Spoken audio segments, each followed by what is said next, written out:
భాస్కర్ గారు వేదికని స్థాపించటమే కాదు, ఎంతో ప్రయాసంతో దాన్ని ముందుకు తీసుకొని వెళ్తున్నారు. తండ్రి, ఇప్పటి వరకు మేము చేసిన ప్రతి విజ్ఞాపన ప్రార్థన మీ కృపా సింహాసనం చేరి ఉన్నదని మేము నమ్ముచున్నాం. అలాగే తండ్రి, ఇప్పుడు మేము మీ వాక్యం ధ్యానిస్తుండగా పోయిన వారం మేము పెంతికోస్ పండుగ ప్రాముఖ్యత ఏంటో ధ్యానించడం ప్రారంభం చేశాము. ఈ దినం కూడా అదే పెంతికోస్ పండుగ గురించి మేము ధ్యానిస్తుండగా మా ప్రతి మాట, ఆలోచన, క్రియ మీ మనసుకి సంతోషము, మీ పేరుకి మహిమ కలిగేటట్లు మీ కృప చూపించండి. ఈ విన్నపములు మేము యేసుక్రీస్తు పరిశుద్ధమైన నామములో వేడుకుంటున్నాం. ఆమీన్, ఆమీన్, ఆమీన్. అయితే క్రిస్ బ్రదర్ కూడా జాయిన్ అయ్యారు. Chris brother, welcome. Praise the lord. అయితే క్రిస్ బ్రదర్ కూడా వాక్యం చదివే విషయంలో తోడ్పడతారు. మనం పోయిన వారము పెంతికోస్ పండుగ ప్రాముఖ్యత ఏంటో ధ్యానించడం మనం స్టార్ట్ చేశాము. నేను చెప్పింది ఏంటంటే, యూదుల కన్ను దృష్టి నుంచి పెంతికోస్ పండుగ ఎందుకు ముఖ్యమైనది, అలాగే క్రైస్తవుల కన్ను దృష్టి నుంచి ఎందుకు ఆ పండుగ ముఖ్యమైనది అనేది మనం తెలుసుకోవాలని నేను చెప్పాను. అయితే మొదటిగా చిన్న రీక్యాప్ చేస్తాను. Chandu brother, you can show the slide. ఇప్పటి వరకు మనం కవర్ చేసిన సబెడింగ్స్ అన్ని కూడా TIONతో కూడిన సబెడింగ్స్. పోయిన వారం కొంచెం మంది రాలేదు, అందుకే మరి నేను చిన్న రీక్యాప్ చేసి ముందుకు వెళ్తాను. ఫస్ట్ సబెడింగ్ ఏంటంటే celebration. Chandu brother, you can show the cursor on that. Next protection, మూడవది ఫౌండేషన్. ఈ మూడు వరకు మనం వచ్చాము. ఫెసిలిటేషన్ గురించి కొంచెం చెప్పి నేను చెప్పాను. ప్రోగ్నాస్టికేషన్ తర్వాత చెప్తానని చెప్పాను.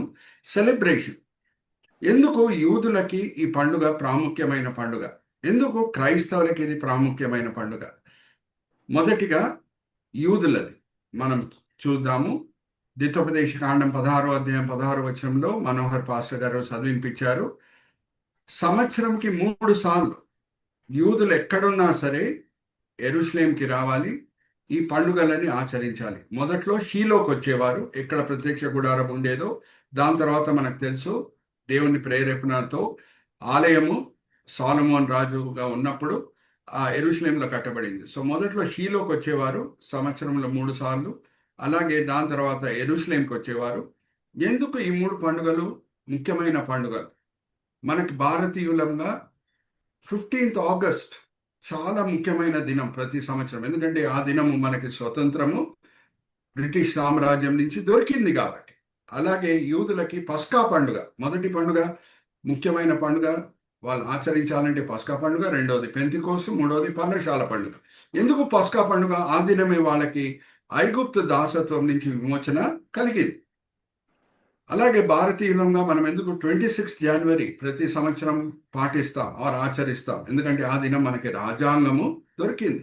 రాజ్యాంగం మనకు దొరికింది కాబట్టి మన దేశంలో ఇప్పుడు ఒక స్థిరత ఉంది. లేకపోతే they would be break down of law and order. ఇప్పుడు స్థిరత ఉంది, అందరం మనం సమాధానంగా మన జీవితాలను జీవిస్తున్నాము, సమాజంలో అందరు కూడా నిలకడగా ఉన్నారు అని అంటే రాజ్యాంగం ఉంది కాబట్టి. అలాగే యూదుల సమాజంలో స్థిరత ధర్మశాస్త్రం వలన వచ్చింది.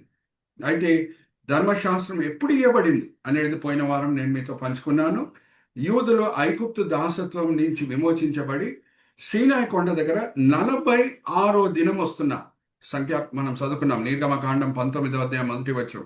3వ నెల మొదటి దినమున, అంటే వాళ్ళు ఎప్పుడు బయలుదేరారు ఐగుప్తు నుంచి? మొదటి నెల 15వ దినమున. అది మనం చదువుకున్నాం సంఖ్యాకాండం 33వ అధ్యాయం 3వ వచనంలో. మొదటి నెల 15వ దినం అంటే వాళ్ళ మొదటి నెల ఏంటంటే మన ఏప్రిల్ నెలతో టాలీ అవుతుంది. మన ఇంటర్నేషనల్ క్యాలెండర్, యూదుల క్యాలెండర్ మధ్యన డిఫరెన్స్ ఉంటుందండి. మన మొదటి నెల జనవరి, వాళ్ళ మొదటి నెల నిసాన్ అని అంటారు. నిసాన్ నెల మన ఇంటర్నేషనల్ క్యాలెండర్ ఏప్రిల్ నెలతో టాలీ అవుతుంది. సో మొదటి నెల 15వ దినంన, ఒకసారి శ్రీకాంత్ బ్రదర్తో అది మరీ చదివిస్తాను. చదవండి బ్రదర్. సంఖ్యాకాండం 33వ అధ్యాయం 3వ వచనం చదవండి. సంఖ్యాకాండం 33వ అధ్యాయము 3వ వచనం. ఎప్పుడు ఇజ్రాయేలీలు ఐగుప్తు నుంచి విమోచించబడి ఐగుప్తు విడిచిపెట్టి నడవటం స్టార్ట్ చేశారో మనం చూద్దాం. 33వ అధ్యాయము 3వ వచనము. మొదటి నెల 15వ దినమున వారు రామశేషులో నుండి ప్రయాణమై పస్కా పండుగకు మరునాడు వారి మధ్యను యెహోవా హతము చేసిన తొలిచూలులను అందరినీ ఐగుప్తీయులు పాతిపెట్టుచుండగా ఇజ్రాయేలీలు ఐగుప్తులందరి కన్నుల ఎదుట జయోత్సవముతో బయలుదేరి వచ్చిరి. Thank you. అయితే ఎప్పుడు చేరేది సీనాయి కొండ అది కూడా మనం చదువుతాము. పోయిన వారం కూడా నేను చదివించాను, మరి గుర్తు చేస్తున్నాను. ఆ, నిర్గమకాండం 19వ అధ్యాయం మొదటి వచనం. నిర్గమకాండం 19వ అధ్యాయం మొదటి వచనం. ఐగుప్తు నుంచి ఏప్రిల్ 15కి బయలుదేరారు అని అంటే ఎప్పుడు చేరారు సీనాయి కొండ దగ్గర? సంఖ్యాకాండం 19:1. సంఖ్యాకాండం గురించి సారీ, నాట్ సంఖ్యాకాండం, నిర్గమకాండం 19వ అధ్యాయం మొదటి వచనం. ఇజ్రాయేలీలు ఐగుప్తు నుండి బయలుదేరిన 3వ నెలలో, వారు బయలుదేరిన నాడే 3వ నెల ఆరంభ దినమందే వారు సినాయి అరణ్యమునకు వచ్చిరి. సో 3వ నెల అంటే యూదుల క్యాలెండర్తో మనం పోలిస్తే మన ఇంటర్నేషనల్ క్యాలెండర్ని కూడా కంపేర్ చేస్తే జూన్ నెల వస్తుంది. సో ఏప్రిల్ 15th నుంచి బయలుదేరిన ఇజ్రాయెల్ ప్రజలు, ఏప్రిల్ 15th నాడు బయలుదేరిన ఇజ్రాయెల్ ప్రజలు జూన్ 1కి సీనాయి కొండ దగ్గర వస్తున్నారు అని అంటే యూదుల క్యాలెండర్లో 30 రోజులే ఉంటుందండి. ఇంటర్నేషనల్ క్యాలెండర్లో కొన్ని నెలల్లో 31 డేస్, ఫిబ్రవరి నెలలో 27 డేస్, 28 డేస్, 29 డేస్ అలా ఉంటుంది. కానీ యూదుల క్యాలెండర్లో ప్రతి నెల 30 days. It is moon based calendar, it is lunar calendar. Okay, so April 15th to April 30th 15 రోజులు, మే నెలలో 30 రోజులు, 45 రోజులు, జూన్ నెల మొదటి దినం అంటే 46వ దినంన వాళ్ళు సీనాయి కొండ దగ్గర వచ్చింది. దేవుడు ఆజ్ఞాపించాడు మోషే ద్వారా ఇశ్రాయేలీయులని, ఏమనంటే మీరు పవిత్రపరచుకోండి, నేను సీనాయి కొండ మీద దిగి రాబోతున్నాను అగ్ని వలె, అక్కడి నుంచి నేను మీకు ధర్మశాస్త్రం ఇవ్వటం ప్రారంభం చేస్తాను, మీతో నేను నిబంధన కుదిరించుకోబోతున్నాను. దేశంతో దేవుడు నిబంధన కుదిరించుకుంటున్నాడు సీనాయి కొండ దగ్గర.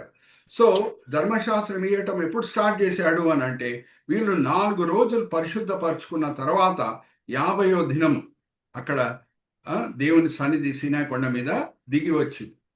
సో ధర్మశాస్త్రం ఇవ్వబడిన దినం మనకి 26 జనవరి ఎలాగ ప్రాముఖ్యమైన దినమో అలాగే ఎందుకు పెంతికోస్ పండుగ యూదులకి ప్రాముఖ్యమైన దినం అంటే ఆ దినం దేవుడు రాజ్యాంగం, వాళ్ళ ధర్మశాస్త్రం ఇవ్వటము ప్రారంభం చేశాడు. నేను మిమ్మల్ని అడుగుతాను ఒక ప్రశ్న. ఒక ఇంగ్లీష్ వర్డ్ చెప్తే దాంతో కూడిన నంబర్ మనం చెప్పగలుగుతాం. ఓకే, ట్రై అనగానే ఏ నంబర్ గుర్తొస్తుంది? TRI చెప్పండి. 3. Very good. క్వాడ్రా అనగానే ఏ నంబర్ గుర్తొస్తుంది? 4. ఓకే, అలాగే మరి నేను మిమ్మల్ని అడుగుతున్నా, హెక్సా అనగానే ఏ నంబర్ గుర్తొస్తుంది? హెక్సాగాన్ అని జియోమెట్రీలో మనం చదువుకున్నాం, 6 గుర్తొస్తుంది. సెప్టా అంటే 7, ఆక్టో అంటే 8, పెంటా అంటే 5. హల్లెలూయా, ప్రైజ్ ది లార్డ్. 5 × 10 దినములు. మరి చెప్తున్నా, 5 × 10 దినములు. 50వ దినము దేవుడు అగ్ని వలె దిగి వచ్చాడు సీనాయి కొండ మీద, ధర్మశాస్త్రం ఇవ్వటము ప్రారంభం చేశాడు. అందుకే అది ప్రాముఖ్యమైన దినమై ఉన్నది. ఇంకొక కోణం నుంచి కూడా మనం చూస్తే ఆ సమయంలోనే ప్రతి సంవత్సరం ఎప్పుడు యూదులు ఈ పెంతెకోస్తు పండుగని ఆచరిస్తారో, పస్కా పండుగ తర్వాత 50 దినముల తర్వాత ఆ సమయంలోనే వాళ్ళ మొదటి పంట కూడా రెడీగా ఉంటుంది. విస్తారమైన గోధుమల పంట ప్రతి సంవత్సరం పెంతెకోస్తు సమయంలోనే వాళ్ళు కోస్తారు. Are you all with me? So 2 కారణాలు, ఒకటి ధర్మశాస్త్రం ఇవ్వటం, రెండవది మొదటి పంట కూడా ఆ సమయంలోనే వాళ్ళు ప్రతి సంవత్సరం యూదులు 2 పంటలు పొందుతారండి. మొదటి పంట ఏప్రిల్, మే, జూన్, రెండో పంట అక్టోబర్, నవంబర్ ఆ సమయంలో. సో మొదటి పంట విస్తారంగా వాళ్ళు పొందుట ఈ పెంతెకోస్తు పండుగ సమయంలో. సో ఇది చాలా ప్రాముఖ్యమైన పండుగ యూదులకు, ఎందుకంటే ఆ దినమే దేవుడు రాజ్యాంగం వాళ్ళది ఇవ్వటం స్టార్ట్ చేశాడు, ధర్మశాస్త్రం ఇవ్వటం స్టార్ట్ చేశాడు. ఇప్పుడు ఈ స్లైడ్ నేను మీకు చూపిస్తున్నాను చూడండి. చాలా వరకు క్రైస్తవులు ఏమనుకుంటారు అని అంటే ఓన్లీ 10 ఆజ్ఞలే ఉన్నాయి ధర్మశాస్త్రంలో అని అనుకుంటారు. కాదు, 613 ఆజ్ఞలు ఉన్నాయి. హల్లెలూయా, ప్రైజ్ ది లార్డ్. యూదుల జీవితంలో ఉన్న ప్రతి క్షేత్రంలో దేవుడు ప్రభువు అయి ఉండాలని కోరుకున్నాడు. వాళ్ళు యుద్ధంకి వెళ్ళినప్పుడు కూడా వాళ్ళ ఆర్మీ క్యాంప్లో టాయిలెట్స్ ఎలాగ మెయింటైన్ చేయాలి కూడా దేవుడు దాన్ని బట్టి కూడా ఆజ్ఞలు ఇచ్చాడు. అందుకే క్రైస్తవులంగా కూడా మనం ఈ మాట ఎప్పుడూ జ్ఞాపకం పెట్టుకుంటాం. Jesus is either the lord of all or is not the lord at all. He comes into our life to be the president and not to be the resident. Hallelujah, praise the Lord. Are you with me? So మన ప్రభు, మన కొత్త నిబంధనలు కూడా మనం గమనిస్తే మన జీవితంలో ఉన్న ప్రతి క్షేత్రంలో ప్రభు అయి ఉండాలని కోరుకుంటాడు. అందుకే పౌలు భక్తుడు అంటాడు కదా, 1 కొరింథీ 10వ అధ్యాయం 31వ వచనంలో, అన్ని విషయములందు మనం కృతజ్ఞతాస్తుతులు చెల్లిస్తూ అన్ని విషయంలో ఆయనని మనము స్తుతించాలి, ఆరాధించాలి. అన్ని కూడా ఆయన మహిమ కొరకే చేయాలి. ఈవెన్ మనం తినటం తాగటం కూడా ఆయన మహిమ కొరకే చేయాలి. మన జీవితంలో ఉన్న ప్రతి క్షేత్రం చేత ప్రభువారు మహిమ పొందాలి. ఆ వాక్య భాగం కూడా నేను క్రిస్ బ్రదర్తో చదివిపిస్తాను. 1 కొరింథీ 10:31 చదవండి బ్రదర్. Chris brother, 1 కొరింథీ 10:31. ఓకే. కాబట్టి మీరు భోజనము చేసినను పానము చేసినను మీరేమి చేసినను సమస్తమును దేవుని మహిమ కొరకు చెయ్యుడి. మన జీవితంలో ఉన్న ప్రతి క్షేత్రంలో ఉన్న కార్యక్రమాల ద్వారా దేవుడు మహిమ పొందాలని కోరుకుంటాడు. సో యూదులకు ఓన్లీ 10 ఆజ్ఞలు మాత్రమే వేయలేదు. 50వ దినం ధర్మశాస్త్రం ఇవ్వటం స్టార్ట్ చేశాడు. సీనాయి కొండ దగ్గర వాళ్ళు ఎన్ని రోజులు ఉన్నారు అది కూడా మనకు తెలిసి ఉండాలి. మనం అందరం కూడా సేవకులము.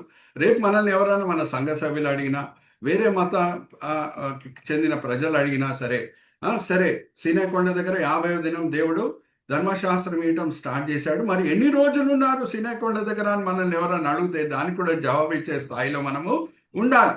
సో మనం ఆ వాక్య భాగం కూడా చదువుకుందాము. ఎన్ని రోజులు వాళ్ళు ఉన్నారో ఒకసారి మనం చూద్దాం. మొదటి సంవత్సరంలో, అంటే ఏ దినం వాళ్ళకి విమోచన కలిగిందో, ఏ సంవత్సరం వాళ్ళకి విమోచన కలిగిందో ఐగుప్తు దాసత్వం నుంచి, దాన్ని మొదటి సంవత్సరం అని అంటారు యూదుల చరిత్రలో. సో మొదటి నెల 15వ దినంన వాళ్ళు బయలుదేరి వచ్చారు. సీనాయి కొండ దగ్గర 3వ నెల మొదటి దినం అంటే జూన్ 1కి వచ్చారు.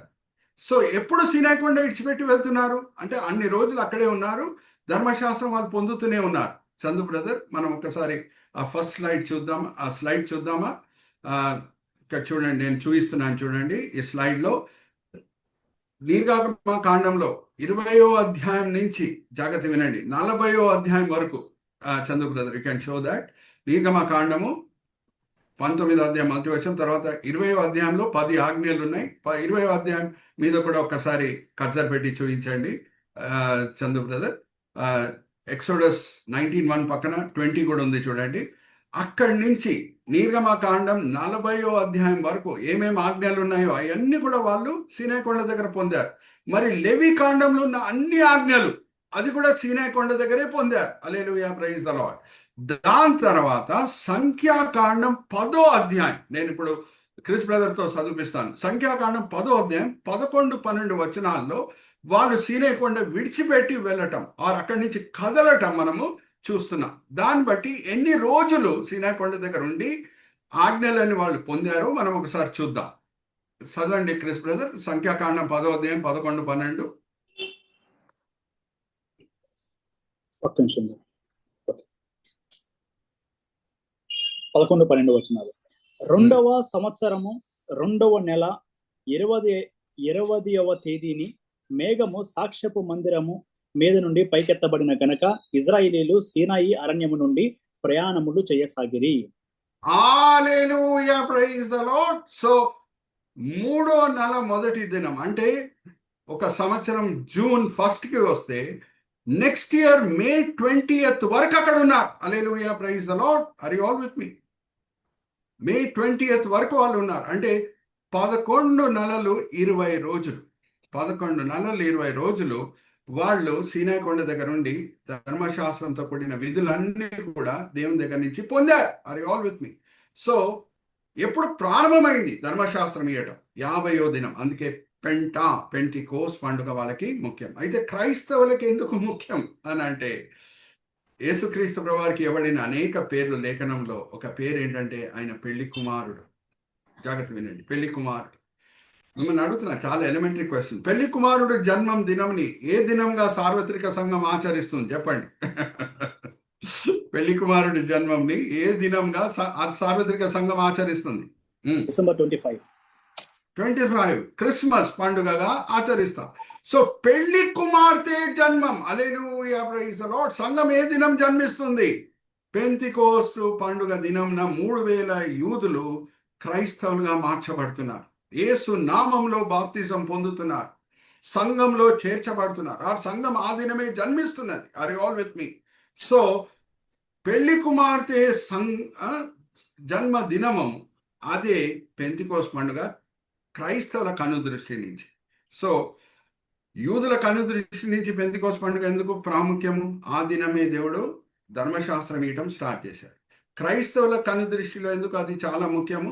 ఆ దినమే పెళ్లి కుమార్తె అయిన సంఘము జన్మించింది. ఆర్ యు ఆల్ విత్ మీ?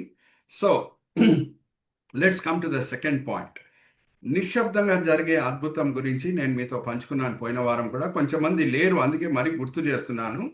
నిశ్శబ్దంగా జరిగిన అద్భుతం యూదుల చరిత్రలో, బైబిల్ చరిత్రలో మనం గమనిస్తే ధర్మశాస్త్రం ఇవ్వబడిన దినం నుంచి యేసుక్రీస్తు ప్రభు జన్మం వరకు 1500 సంవత్సరములు, 1500 సంవత్సరములు. దాంట్లో ఒక 70 సంవత్సరములు ఇశ్రాయేలీలు కానాన్ దేశంలో లేరు, వాళ్ళు బాబిలోన్ చెరలో ఉన్నారు. దాని తర్వాత తిరిగి వచ్చారు, మరి పండుగలను ఆచరించడం స్టార్ట్ చేశారు.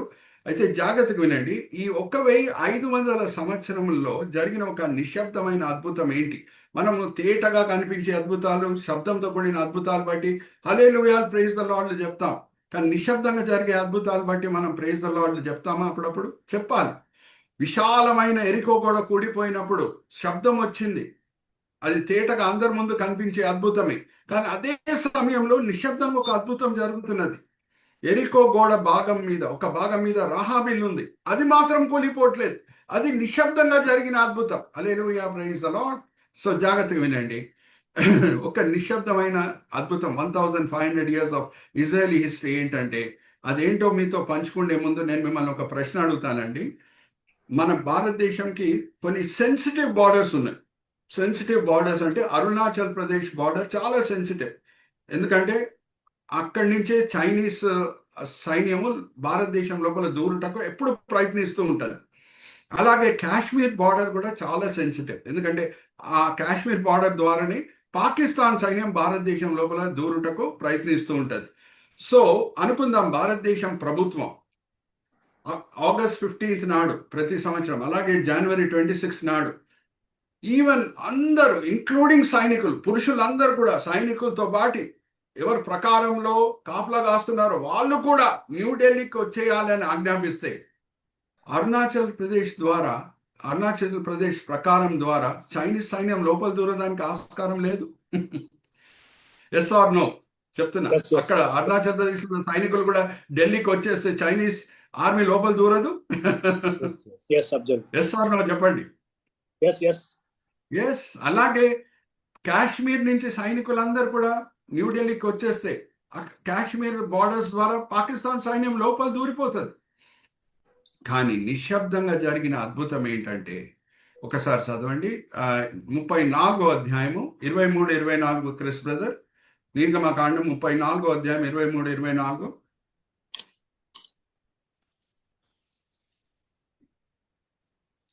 నిర్గమకాండం 34వ అధ్యాయం 23-24. నిర్గమకాండం నుంచి ఎక్సోడస్ 33-24. ఓకే, 23-24. సంవత్సరమునకు ముమ్మారు నీ పురుషులందరూ ప్రభువును ఇజ్రాయేల్ దేవుడైన యెహోవా సన్నిధిని కనపడవలను. ఏలయనగా నీ ఎదుటి నుండి జనములను వెళ్ళగొట్టి నీ పొలిమేరలను గొప్పవగా చేసేదను. మరియు నీవు సంవత్సరమునకు ముమ్మారు నీ దేవుడైన యెహోవా సన్నిధిని కనబడబోవునప్పుడు ఎవడును నీ భూమిని ఆశింపడు. ఎవడు నీ భూమిని ఆశించడు. Hallelujah praise the Lord. మనకందరూ కూడా బాగా తెలుసు, ఇజ్రాయెల్ దేశం చుట్టూ ఇప్పుడే ఎలాగా శత్రువులు ఉన్నారో ఆ కాలంలో కూడా శత్రువులు ఉన్నారు. మోయాబీలు ఉన్నారు, అమోనీలు ఉన్నారు, ఈదోమీలు ఉన్నారు, ఫిలిస్తీన్లు ఉన్నారు. అనేక సార్లు వాళ్ళతో యుద్ధం జరగటం మనము లేఖనంలో చదువుకుంటాం. కానీ ఈ 3 పండుగలు ఆచరించుటకు ఎప్పుడు యూదులందరూ కూడా, పురుషులందరూ కూడా, ఈవెన్ ప్రకారం దగ్గర ఉన్న పురుషులు సైనికులు కూడా యెరూషలేం కన్నా షీలో కన్నా వచ్చినప్పుడు ఒక్కసారి కూడా ఏ శత్రుకి ధైర్యం జాలలేదు ఇజ్రాయెల్కి దేశంకి విరోధంగా యుద్ధం చేయుటకు. Hallelujah praise the lord. This is a silent miracle which has taken place for 1500 years of biblical history of Israel. Are you all understanding? So ఇది నిశ్శబ్దంగా జరిగిన ఒక అద్భుతం. ఇప్పుడు ఆ ఫౌండేషన్ కూడా నేను బ్రీఫ్గా చెప్పేసి ముందుకు వెళ్తాను. పోయిన వారం నేను ఇదంతా కూడా పంచుకున్నప్పుడు చాలా మంది లేరు, అందుకే మరీ గుర్తు చేస్తున్నాను. ఎంతమంది ఉన్నారు పై గదిలో పెంతెకోస్తు పండుగ దినంన యేసుక్రీస్తు ప్రభువుని వెంబడించిన వాళ్ళలో ఎంతమంది ఉన్నారు? అపోస్తల కార్యం 1వ అధ్యాయం 15వ వచనం మనం చదివితే 120 మంది ఉన్నారు. అవునా? 120 మంది. 120 మంది. So my third sub heading is foundation. యేసుక్రీస్తు ప్రభువారు అందరినీ స్వస్థపరుస్తున్నారు అనే కబురు ఎప్పుడు అందరు విన్నారో, ఆ కీర్తి అంటే ఇజ్రాయెల్ దేశం దాటి సిరియా దేశం కూడా వెళ్ళింది. వేల కొలది ప్రజలు ఆయనను వెంబడించడం స్టార్ట్ చేశారు. నా వాక్య భాగం నేను చదివిస్తాను క్రిస్ బ్రదర్తో. ఒకసారి చదవండి క్రిస్ బ్రదర్. 4వ అధ్యాయం మత్తయి సువార్త చివరి 2 వచనాలు చదవండి. మత్తయి సువార్త 4వ అధ్యాయం చివరి 2 వచనాలు. ఓకే. ఆయన కీర్తి సిరియా దేశమంతటా వ్యాపించెను. నానా విధములైన రోగముల చేతను వేదనల చేతను పీడింపబడిన వ్యాధిగ్రస్తులందరినీ, దయ్యం పట్టిన వారిని, చాంద్ర రోగులను, పక్షవాయువు గల వారిని వారు ఆయన యొద్దకు తీసుకురాగా ఆయన వారిని స్వస్థపరిచెను. గలిలియా, డెకపోలి, యెరూషలేము, యూదయ అను ప్రదేశము నుండి యోర్దానునకు అవతల నుండి బహుజన సమూహములు ఆయనని వెంబడించెను. బహుజన సమూహము ఆయనను వెంబడించెను. వేల కొలది ప్రజలు వెంబడించాను. ఎప్పుడు? యేసుక్రీస్తు ప్రభువారు అందరినీ స్వస్థపరుస్తున్నారనే కబురు విన్నప్పుడు. మరి వాళ్ళందరూ ఎక్కడ వెళ్ళారు పెంతెకోస్తు పండుగ దినంన? ఎందుకు 120 మందే ఉన్నారు? అంటే వాళ్ళ పనులు అయిపోయినాయి, వాళ్ళ దారిలో వాళ్ళు వెళ్ళిపోయారు. యేసుక్రీస్తు ప్రభువాన్ని రక్షణ కొరకు వెంబడించిన వాళ్ళు ఈ 120 మంది. Hallelujah, praise the Lord. Are you all understanding? Yesukristu ప్రభువారి నామంలోనే ఆయన పరిచర్య వెనకాలన్న ముఖ్యమైన గురి ఏంటో మనకు తెలిసిపోతుంది. యేసు అంటే ఏంటి? రక్షకుడు. క్రీస్తు అంటే ఏంటి? అభిషక్తుడు. అభిషేకం పొందిన రక్షకుడు యేసు. ఎక్కడి నుంచి, దేని నుంచి రక్షించుటకు ఆయన వచ్చాడు?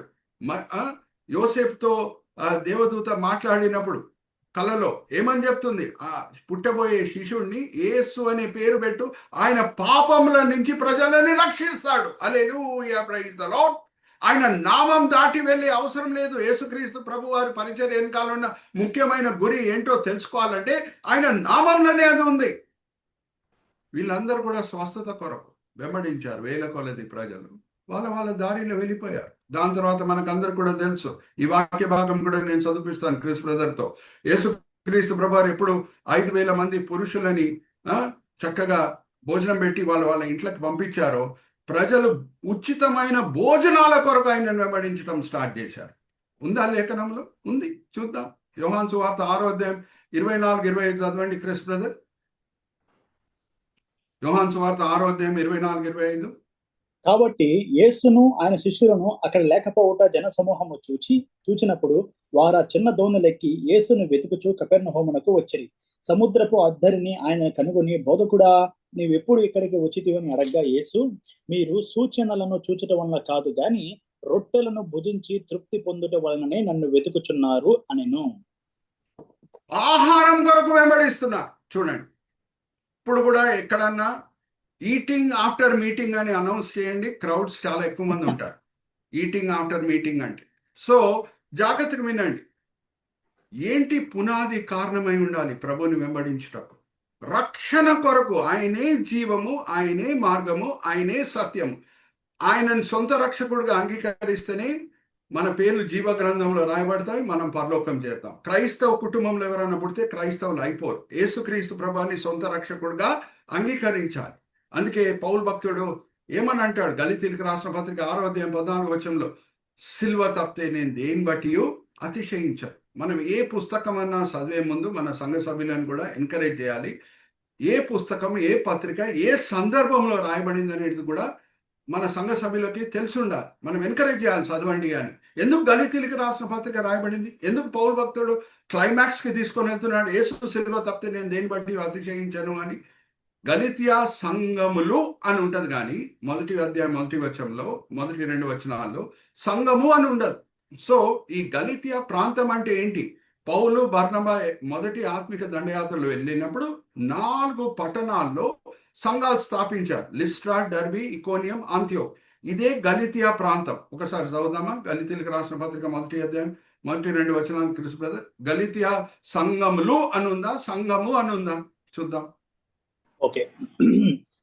మనుషుల మూలముగానైనను ఏ మనుషుల వలనైనను కాక యేసుక్రీస్తు వలనను ఆయనను మృతుల్లో నుండి లేపిన తండ్రి అయిన దేవుని వలనను అపోస్తలుడిగా నియమింపబడిన పౌలను నేనును నాతో కూడా ఉన్న సహోదరులందరూ గలతీయాలోనున్న సంఘములకు శుభమని చెప్పి వ్రాయనది. సంఘములకు, ఎందుకంటే ఆ 4 సంఘాలు స్థాపించబడిన తర్వాత పౌలు బర్నబా వాళ్ళు తిరిగి యెరూషలేంకి వెళ్ళిపోయిన తర్వాత ఆంతియోక్యకి తిరిగి వెళ్ళిపోయిన తర్వాత, సిరియాలో ఉన్న ఆంతియోక్యకి తిరిగి వెళ్ళిపోయిన తర్వాత మధ్యలో కొంచెమంది యూదుల శాస్త్రులు పరిసయ్యులు దూరి తప్పు బోధ చేయడం స్టార్ట్ చేశారు. బానే ఉంది, మీరు యేసుని నమ్మారు, మెస్సయ్యని నమ్మారు, కానీ మీరు సున్నతి కూడా పొందాలి, లేకపోతే మీకు రక్షణ లేదు అనే తప్పు బోధ ప్రచారం చేయడం స్టార్ట్ చేశారు. అప్పుడు గలితీయులకు రాసిన పత్రిక రాయబడింది. 3వ అధ్యాయం 1-2 వచనాలకు మనం వస్తే, ఆ వివేకమైన గలితీయులారా, మిమ్మల్ని సూటిగా ఒక ప్రశ్న అడగాలని నేను కోరుకుంటున్నాను. పరిశుద్ధాత్మ దేవుడు మీ జీవితంలో ఎప్పుడు వచ్చాడు? సున్నతి పొందినప్పుడా, లేకపోతే యేసుని సొంత రక్షకుడిగా అంగీకరించినప్పుడా అని అడుగుతున్నాడు పౌలు భక్తుడు. Hallelujah, praise the Lord. You should get your foundation right. యేసువే జీవం, యేసువే మార్గం, యేసువే సత్యం, ఆయన ద్వారానే రక్షణ అనే సత్యం మీద మన విశ్వాసంని మనం కట్టుకుంటే, మనము సరి అయిన పునాది మీద మన విశ్వాసంని కట్టుకున్నట్టు. ఎందుకు 120 మంది ఉన్నారు? ఎందుకంటే వేల కొలది ప్రజలు ఎవరెవరు యేసుక్రీస్తు ప్రభువు భౌతిక పరిచర్య చేసేటప్పుడు వెంబడించారో, చాలా మంది స్వస్థత కొరకు, చాలా మంది ఉచితమైన భోజనం కొరకు. Are you all with me? So ఈ 120 మంది సరి అయిన కారణాలు బట్టి ప్రభువుని వెంబడించారు కాబట్టి వాళ్ళని వాడుకొని సంఘం జన్మించేటట్లు దేవుడు చేశాడు. Hallelujah, praise the Lord. వాళ్ళకి కలిగిన అది గొప్ప ధన్యత. Hallelujah, praise the Lord. Are you all with me? So let us get our foundation right. దాని తర్వాత నేను ఎప్పుడు చెప్తుంటాను, మన దేవుడు సర్వజ్ఞాని. ఆయన ముందే లేఖనాల్లో యేసుక్రీస్తు ప్రభువు జీవితంలో జరిగే ప్రవచనాలన్నీ కూడా, యేసుక్రీస్తు ప్రభువు జీవితంలో జరిగే మైలురాయి సంఘటనలతో కూడిన ప్రవచనాలన్నీ కూడా రాసి పెట్టాడు. ఈవెన్ ఆరోహణమైన ప్రభు పరిశుద్ధాత్మ దేవుణ్ణి పంపిస్తాడనే మాట యోయేలు గ్రంథము 2వ అధ్యాయము 27-28లో ఉంది. అది కూడా నేను చదివిస్తాను క్రిస్ బ్రదర్ చేత. Chandu brother, let's come to the 4th sub heading, prognostication. అంటే ముందే దేవుడు చెప్పుట. ప్రాఫెసయింగ్ ఏమంటారు ఇంగ్లీష్లో? ప్రోగ్నాస్టికేషన్ అని కూడా అంటారు. యోయేలు గ్రంథం 2వ అధ్యాయం 27-28 చదవను గురుజీ. యోవేలు గ్రంథము 2వ అధ్యాయము 28వ వచనం నుంచి, తరువాత నేను 27-28 రెండు చదవండి. అప్పుడు ఇశ్రాయేలీయుల మధ్య ఉన్నవాడు నేనే అనియు, నేనే మీ దేవుడైన యెహోవాననియు, నేను తప్ప వేరొక దేవుడు లేడనియు మీరు తెలుసుకొందురు. నా జనులు ఇక ఎన్నడూను సిగ్గునందక ఉందురు. తరువాత నేను సర్వజనుల మీద నా ఆత్మను కుమ్మరింతును. మీ కుమారులను మీ కుమార్తెలను ప్రవచనములు చెప్పుదురు. మీ ముసలివారు కలల కందురు. మీ యవ్వనములు దర్శనములు చూతురు. ఆ దినములలో నేను వారి మీద, పనికత్తెల మీద నా ఆత్మను కుమ్మరింతును. ఇదే వాక్య భాగంని ఆధారం చేసుకొని పేతురు ఆ దినం ప్రసంగం చేయటం స్టార్ట్ చేస్తున్నాడు. ఇక్కడ చూడండి, ఇంకొక ముఖ్యమైన మాట. ప్రోగ్నాస్టికేషన్ తర్వాత ఫెసిలిటేషన్ అనే సబ్ హెడింగ్ కూడా నేను వాడాను. ఆ ఫెసిలిటేషన్ బ్రాకెట్స్లో మనం అట్రాక్షన్ అనే మాట కూడా వాడచ్చు. మన దేవుడు మార్గం సరళపరిచే దేవుడు. ఉదాహరణకు నేను చెప్తున్నా, ఎలియజర్ అబ్రహాం దాసుడు దూరమైన ప్రాంతంకి వెళ్ళే సమయంలో ఆయన మనసులో చింతతో కూడిన అనేక ప్రశ్నలు ఉన్నాయి. ఆ దూరమైన ప్రాంతంకి నేను వెళ్ళినప్పుడు అక్కడ నాకు ఒక కన్యక దొరుకుతుందా? నాతో పాటు దూరమైన ప్రయాణం చేసి మరి ఇక్కడ వచ్చి ఇసాక్ని పెళ్లి చేసుకుంటుటకు సిద్ధంగా ఉండే ఒక కన్యక నాకు దొరుకుతుందా అనే మనసులో ఆయనకి ఎంతో కంగారు ఉండింది. అబ్రహాం ఆయన యజమానితో పంచుకున్నప్పుడు అబ్రహాం చెప్పిన మాటలు ఏంటంటే, నా దేవుడు మార్గము సరళపరుస్తాడు, మార్గము సరళపరుస్తాడు. ఒక వైపున చెప్పాలంటే ఈసాకు రెబెకా పెళ్లి, ఒక వైపున పెళ్లి కుమార్తె అయిన యేసు, అలాగే పెళ్లి కుమార్తె అయిన సంఘం మధ్యన పెళ్లికి అది సూచనగా ఉంది. పరిశుద్ధాత్మ దేవుడు ఎలియజర్ని సూచిస్తున్నాడు, పరమ తండ్రి అబ్రహాంని సూచిస్తున్నాడు, ఈసాకు యేసుక్రీస్తు ప్రభువారిని సూచిస్తున్నాడు, రెబెకా సంఘంని సూచిస్తుంది. హల్లెలూయా, ప్రైజ్ ది లార్డ్. సో అక్కడ దేవుడు ఎంత అద్భుత రీతిగా మార్గం సరళపరిచాడో మనకు తెలుసు. ఆ దూరమైన ప్రాంతంకి వెళ్ళి ఒక బావి దగ్గర వెళ్ళి ఎలియజర్ ప్రార్థన చేస్తున్నాడు, ప్రభా ఈ విశాలమైన దేశంలో అబ్రహాం బంధువులు ఎక్కడున్నారో నాకు తెలియదు, మీరే నన్ను సరైన దారిలో తీసుకొని వెళ్ళండి. ఇక్కడ నీళ్లు తోడుకుంటూ అనేక కన్యకలు వస్తున్నారు. ఏ కన్యక దగ్గర నేను వెళ్ళి నీళ్ళ కొరకు అడుగుతాను, ఆమె నా కొరకే నీళ్ళు ఇవ్వటం కాదు, నా ఒంటేల కొరకు కూడా నీళ్ళు ఇచ్చటకు సిద్ధంగా ఉంటే ఆమెనే మీరు ఎన్నుకున్నారని నేను నమ్ముతాను ప్రభు అని ప్రార్థన చేశాడు. రానే వచ్చింది Rebecca. Hallelujah, praise the lord. ఎందుకంటే దేవుడు మార్గం సరళపరిచాడు. ఇప్పుడు ఈసాకు యేసుక్రీస్తు ప్రభువాన్ని సూచిస్తున్నారు అని నేను చెప్పాను. అనేక పోలికలు కూడా ఉన్నాయి. ఇద్దరు జన్మం కూడా అద్భుతమే. ఆర్ యు ఆల్ విత్ మీ? యేసుక్రీస్తు ప్రభువారి జన్మం అద్భుతము. కన్యక గర్భం ధరించి జన్మం ఇస్తుంది. స్త్రీ ధర్మం ఆగిపోయినప్పుడు సారమ్మ గర్భం ధరించి ఈసాకుకి జన్మం ఇస్తుంది. ఈసాకు జన్మం కూడా అద్భుతమే. ఈసాకు కట్టెలు మోసుకొని భుజం మీద కొండెక్కాడు. యేసుక్రీస్తు ప్రభువారు కట్టెలు మోసుకొని భుజం మీద కొండెక్కాడు. ఈసాకు కూడా తండ్రి చిత్తం ప్రకారంగా తండ్రి చిత్తంకి లోబడి బలిపీఠం మీద ఆయనని సమర్పించుకున్నాడు. యేసుక్రీస్తు ప్రభువారు కూడా కొండ మీద శిల్వ మీద ఆయనని తండ్రి చిత్తంకి లోబడి ఆయనని సమర్పించుకుంటున్నాడు. యేసుక్రీస్తు ప్రభువారి జీవితంలో పునరుద్ధాన అనుభవం ఉంది. లేఖనము ఈసాకు మరణం నుంచి బయటికి వచ్చుట, ఆర్ బలిపీఠం నుంచి దిగి వచ్చుట సజీవుడుగా, దాన్ని పునరుద్ధానం అని సూచిస్తుంది. హీబ్రీయులకు రాసిన పత్రిక 11వ అధ్యాయం 20వ వచనం మనం చదివితే ఈసాకు బలిపీఠం నుంచి సజీవుడుగా బయటికి వచ్చుట అది పునరుద్ధానము అని చెప్తుంది. సో ఈసాకు పెళ్లి విషయంలో దేవుడు మార్గం సరళపరుస్తే, మరి పెళ్లి కుమారుడైన యేసుక్రీస్తు ప్రభువారు పెళ్లి విషయంలో, సంఘంతో పెళ్లి విషయంలో మార్గం సరళపరచకుండా ఉంటాడా? హల్లెలూయా, ప్రైజ్ ది లార్డ్. ఎన్ని ప్రవచనాలు ఉన్నాయి. యూదుల మధ్యన మొదట్లో సువార్త బోధింపబడింది. రోమిలికి రాసిన పత్రిక 1వ అధ్యాయం 16వ వచనం. అపోస్తులు యేసుక్రీస్తు ప్రభువారితో కూడిన ప్రవచనాలని ఆధారం చేసుకొని యూదుల మధ్యన బోధించినప్పుడు యూదుల మనసులు కదిలింపబడినాయి. హల్లెలూయా, ప్రైజ్ ది లార్డ్. యోవేలు గ్రంథం 2వ అధ్యాయం 27, 28, అలాగే కీర్తన గ్రంథం 16వ అధ్యాయం 10వ వచనం, ఈ అన్ని కూడా పేతురు ఆధారం చేసుకొని ఆ దినం బోధించినప్పుడు యూదుల మనసులు కదిలింపబడినాయి. హల్లెలూయా, ప్రైజ్ ది లార్డ్. ఇంకా ఫస్ట్ ఆఫ్ ఆల్ ఆ భక్తి గల యూదులు పైగది వైపు ఎందుకు ఆకర్షింపబడారు?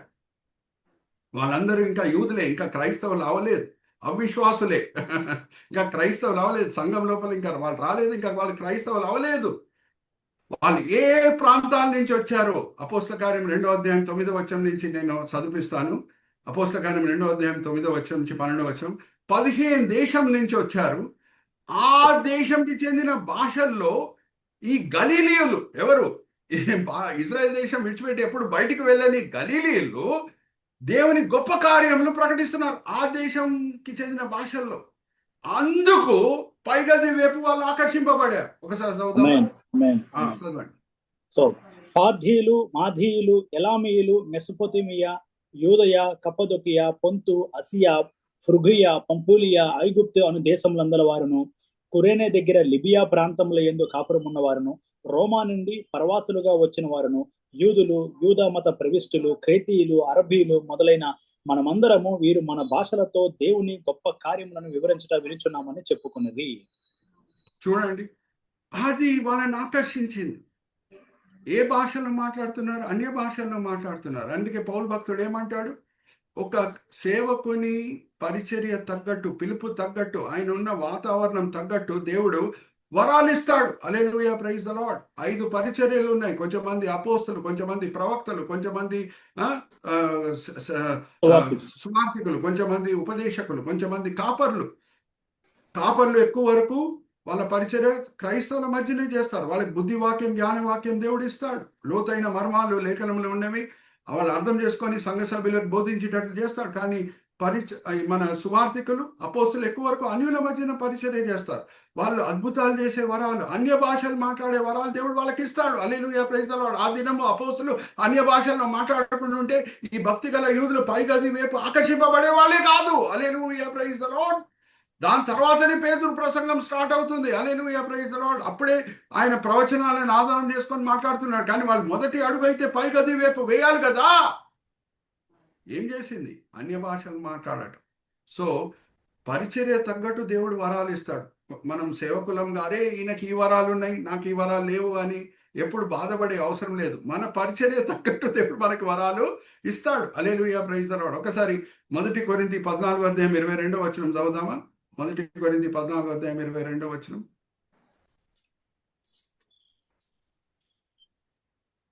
ఓకే, కాబట్టి భాషలు విశ్వాసులకు కాదు అవిశ్వాసులకే సూచనై ఉన్నవి, ప్రవచించుట అవిశ్వాసులకు కాదు విశ్వాసులకే సూచనగా ఉన్నది.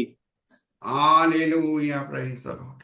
భాషలు అన్యులకు ఉపయోగకరంగా ఉంటుంది, వాళ్ళని ఆకర్షించుటకు.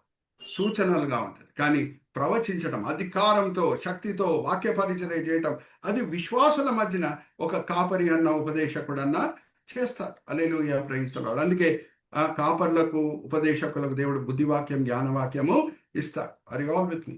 సో లాస్ట్ సబ్-హెడింగ్ డిఫరెన్షియేషన్ గురించి నేను చెప్పేసి ముగిస్తున్నాను. దేవుడు మంచి ఉద్దేశంతో ధర్మశాస్త్రం ఇచ్చాడు, కానీ వీళ్ళ మనసులు కఠినంగా ఉన్నాయి. యూదుల మనసులు కఠినంగా ఉన్నాయి. అందుకే కొత్త నిబంధనలతో కూడిన మాటలు ముందే దేవుడు ప్రవచించాడు. మీ రాతి గుండెని తీసి ఒక దినం నేను మాంసం గుండె ఇవ్వబోతున్నాను. ఇర్మియా గ్రంథం 31వ అధ్యాయం 33వ వచనంలో, నా ఆజ్ఞలు కొత్త నిబంధన సమయంలో మీ హృదయంలో రాస్తాను. హృదయంలో రాస్తాను. ఎందుకంటే మారు మనసు లేని వాళ్ళకి ఆజ్ఞలు ఇస్తే ఆ ఆజ్ఞలని మీరాలనే వాళ్ళకి కోరిక ఉంటుంది. ఒకలాంటి ఇన్సెంటివ్ వస్తుంది, దీనికి విరోధంగా నేను ఏదన్నా చేయాలని. రెడ్ లైట్స్ వేయండి, ట్రాఫిక్ సిగ్నల్స్ దగ్గర రెడ్ లైట్ ఉన్నప్పుడే చాలా మంది రెడ్ లైట్ని ఫ్లౌట్ చేస్తూ ముందుకు వెళ్తుంటారు. ఎవడు చూడాడు, పోలీసు వాడు లేడు అని వెళ్ళిపోతాను అని వెళ్ళిపోతుంటారు. సో ఎక్కడ మారు మనసు లేదు, అక్కడ ఆజ్ఞలు ఇస్తే ఇంకా ఎక్కువ పాపములు చేయాలనే ప్రేరేపణ లోపల నుంచి వస్తుంటుంది. సో దేవుడు ఏమంటున్నారు కొత్త నిబంధనకు వచ్చినప్పుడు, నేను మీ రాతి గుండెని తీసి మాంసం గుండె ఇస్తాను. ఎందుకంటే రాతి గుండె ఉన్నప్పుడు ఇజ్రాయేలీలు ఎప్పుడు ఆజ్ఞలను పొందారో, మోషే ఒక 40 రోజులు వాళ్ళ మధ్యన లేడో, సీనాయి కొండకి వెళ్ళారు. వీళ్ళు ఏం చేశారు? అదే సీనాయి కొండ దగ్గర ఏం చేశారు? బంగారు దూడని తయారు చేసుకున్నారు. ఇంకేం చేశారు? అక్కడ రెవ్ పార్టీ పెట్టుకుంటున్నారు, భార్య భర్తలను ఎక్స్చేంజ్ చేసుకుంటున్నారు, భయంకరమైన పాపములు చేశారు. ఎక్కడ? అదే సీనాయి కొండ దగ్గర, ఎక్కడ ధర్మశాస్త్రం ఇవ్వబడుతుందో. అందుకే పౌలు భక్తుడు ఏమంటున్నాడు? ఒకసారి చదువుదామా? 2 కొరింథీ 3వ అధ్యాయం 6వ వచనం. 2 కొరింథీ 3వ అధ్యాయం 6వ వచనం. బైబిల్స్ లో అండర్లైన్ చేసుకోండి. ఆయనే మమ్మల్ని కొత్త నిబంధనకు అనగా అక్షరమునకు కాదు గాని ఆత్మకే పరిచారకులగుటకు మాకు సామర్థ్యము కలిగించి ఉన్నాడు. అక్షరము చంపును గాని ఆత్మ జీవింపచేయును. అక్షరము చంపును గాని